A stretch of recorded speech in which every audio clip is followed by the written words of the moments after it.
Welcome to the Innovation and Compliance Podcast, part of the Compliance Podcast Network. Join us every week as we talk with industry innovators who are making compliance to help business run more efficiently and, at the end of the day, more profitably. Here's your host, Tom Fox. Are you interested in the most comprehensive compliance training class around? Do you want to hear from a true subject matter expert in the nuts and bolts of compliance? Then my Doing Compliance Masterclass training is the compliance training class for you. It is unlike any other class being offered. The Compliance Masterclass is not theory or analytical underpinnings of the FCPA. The focus of the Compliance Masterclass is on the operationalization of compliance, for it is only in the doing of compliance that companies have a real chance of avoiding FCPA liability. I hope you will consider my Doing Compliance Masterclass. The next class will be held in New York City on November 12th and 13th. For more information, check out my site, www.fcpacompliancereport.com. Over the past 5 podcasts, I've been exploring innovation in the compliance function.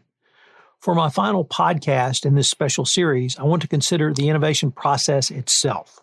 In a recent MIT Sloan Management Review article entitled Finding a Lower Risk Path to High Impact Innovations, the authors came up with a different method to view the innovation process. They posited something called the lily pad approach, in which they believe they can lower risk stratagem to innovation. I found this approach had some interesting applications for the compliance discipline. The authors began with the premise, which is found in traditional risk-reward theory, that innovation initiatives and the funding programs that support them are generally viewed as investments, with an expectation that taking higher risks would be rewarded with higher returns. At the low risk, low return end of the spectrum, we tend to see investments that drive incremental innovation or development of innovations that are already proven. At the opposite extreme are corporate skunk works, shout out to Kelly Johnson there, that seek to drive innovation in technology and business models to develop whole new products and service categories. Compliance initiatives can fall anywhere along this spectrum for the reason that if they fail, it can create conditions for a more systemic failure, which could bring the catastrophic consequences of an FCPA or other legal violation.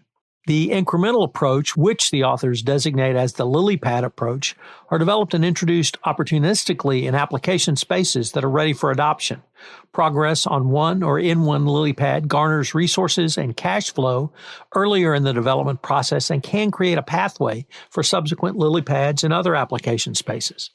This allows innovation to break out from its natural or its initial breakthrough at an organization through the period where decisions about which capabilities to develop and which application context to pursue are made by the development team. All this leads to a progressive cascade of innovation moving forward as visualized by leaping from one lily pad to the next. What are some of the characteristics of innovations? They include leaders who obviously believe in such an investment. Does innovation offer multiple pathways from the first principle to impact? How relevant is innovation to multiple business lines or business units in your organization? Will the innovation change the perspective of employees and even move towards reconfiguring the compliance ecosystem? Finally, is there potential for growth and improvement in the innovation going forward?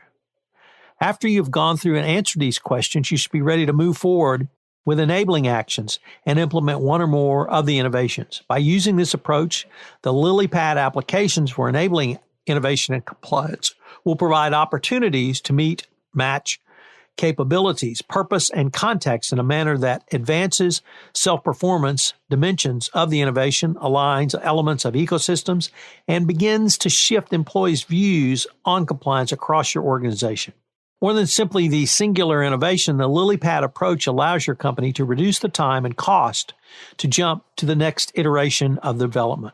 You must understand and proactively shape the compliance ecosystem, which for the compliance practitioner means working with the business units so that they understand how and why innovation will help them achieve their corporate goals, largely sales.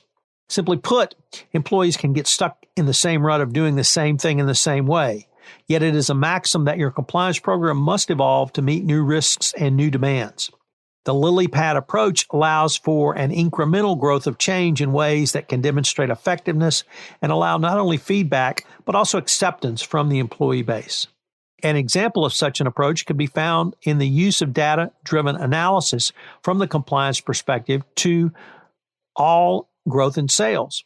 Recall that there is no materiality level under the FCPA, so the business unit that experiences a dramatic growth in sales, even if it is non-material within the entire organization, could be the basis for an FCPA enforcement action.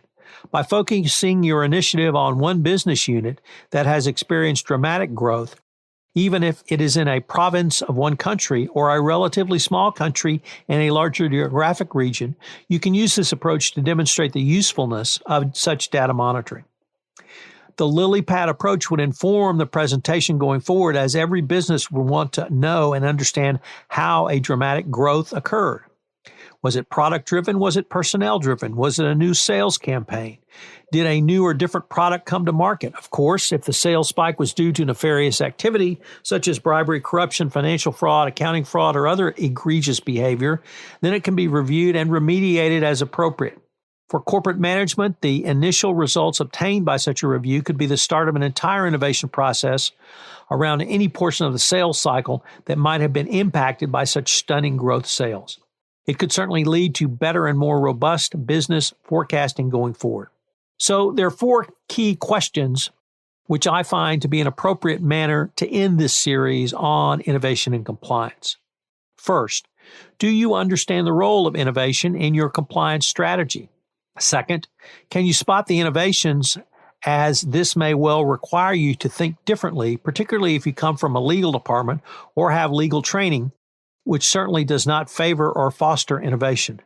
Next, do you have the ability to adapt to innovations in your compliance function, to your company as a whole? Put another way, can you demonstrate how an innovation in compliance will help the company do business more efficiently and in compliance with applicable laws? Of course, it all begins with the willingness of the top of your organization to engage in innovation. I hope you have enjoyed this special 5-part series highlighting some of the ways to innovate in compliance.